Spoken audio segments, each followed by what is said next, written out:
Coba deh bayangin, ada sebuah bank yang tujuan utamanya bukan buat cari untung, tapi untuk menciptakan perubahan sosial. Nah, hari ini kita akan mengupas tuntas gimana sebuah konsep amal kuno justru lagi merevolusi keuangan modern untuk mengatasi beberapa masalah terbesar di dunia. Ide ini, wow, kedengerannya radikal banget kan? Gimana jadinya kalau sebuah bank nggak cuma fokus ke laba, tapi justru ke transformasi masyarakat? Yuk kita bedah pertanyaan ini yang bisa dibilang menantang fondasi sistem perbankan yang kita kenal selama ini. 1,7 miliar. Ini bukan sekedar angka loh.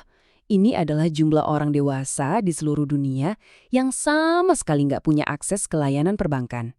Akibatnya, mereka terkunci di luar sistem keuangan dan kehilangan kesempatan buat membangun masa depan yang lebih baik. Oke, supaya kita bisa paham betul konsep yang luar biasa ini, kita akan mulai dengan melihat masalah inklusi keuangan. Terus kita telusuri evolusi ide kuno ini, lihat berbagai model yang ada, ukur dampaknya di dunia nyata, dan terakhir kita bahas tantangan serta langkah ke depannya. Siap? Mari kita mulai. Nah, kita udah lihat kan seberapa besar masalahnya. Sekarang, mari kita beralih ke solusi inovatif yang dirancang khusus untuk menjangkau mereka yang selama ini nggak tersentuh oleh bank konvensional. Yang bikin menarik, solusi ini ternyata bukan hal baru.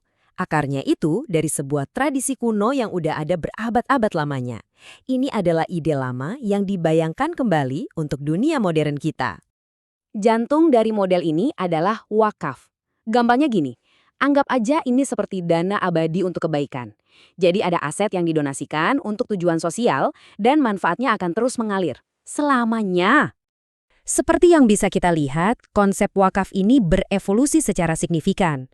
Dulu, awalnya wakaf itu identik dengan aset fisik seperti tanah atau bangunan. Kemudian berkembang menjadi wakaf tunai yang memungkinkan donasi dalam bentuk uang. Nah, lompatan terbesarnya adalah ke bank wakaf, yang mengubah dana abadi ini menjadi sebuah lembaga keuangan yang dinamis dan modern. Dan ini semua bukan cuma teori ya. Yang luar biasa itu, coba lihat seberapa cepat ide ini bergerak.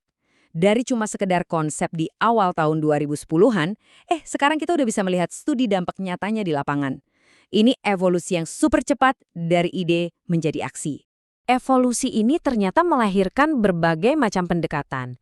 Jadi, bank wakaf itu bukan solusi satu untuk semua. Modelnya ada beberapa jenis dan masing-masing dirancang untuk kebutuhan yang spesifik. Slide ini nunjukin betapa fleksibelnya model bank wakaf. Kita lihat perbedaannya. Ada bank syariah terintegrasi yang melayani masyarakat umum, sampai bank wakaf mikro yang fokusnya ke komunitas pedesaan dan UMKM. Bahkan, ada model khusus buat pembiayaan pendidikan bagi mahasiswa. Ini bukti nyata kemampuannya untuk beradaptasi dengan berbagai kebutuhan sosial. Oke, setelah melihat model-modelnya, pertanyaan paling pentingnya adalah apakah ini beneran berhasil di lapangan? Nah, sekarang mari kita lihat angka-angka yang menunjukkan dampak nyata dari bank wakaf.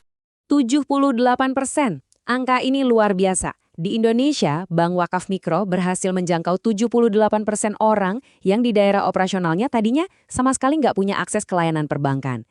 Ini langkah besar banget dalam mengatasi eksklusi keuangan. Dampaknya nggak berhenti di situ aja. Usaha-usaha kecil yang didukung oleh Bank Wakaf, pendapatannya naik rata-rata 30% hanya dalam tahun pertama. Ini benar-benar jadi pendorong ekonomi lokal. Dan efeknya ini terasa sampai ke tingkat rumah tangga loh. Beberapa studi menunjukkan kalau pendekatan keluarga para penerima manfaat meningkat sebesar 15% dalam periode 2 tahun. Jadi poin kuncinya adalah ini. Bank wakaf itu dampaknya nggak cuma satu hal. Seperti yang kita lihat di sini, model ini menciptakan efek domino positif di berbagai bidang, mulai dari pengentasan kemiskinan, inklusi keuangan, sampai ke pengembangan UMKM dan pembiayaan pendidikan. Keren banget kan? Tapi ya, di balik semua kisah sukses ini, jalan untuk memperluas model bank wakaf ini nggak selamanya mulus. Ada tantangan-tantangan besar yang harus dihadapi.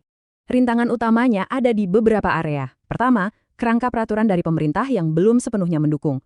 Kedua, masih banyak masyarakat yang belum paham apa itu bank wakaf. Selain itu, ada tantangan internal untuk menjaga efisiensi operasional. Dan yang paling sulit, gimana caranya jadi besar tanpa kehilangan jiwa sosialnya. Jadi, gimana cara kita mengatasi rintangan-rintangan ini? Yuk kita lihat beberapa arah masa depan yang menarik yang bisa jadi kunci untuk membuka potensi penuh dari bank wakaf. Masa depan bank wakaf ini akan sangat bergantung pada inovasi.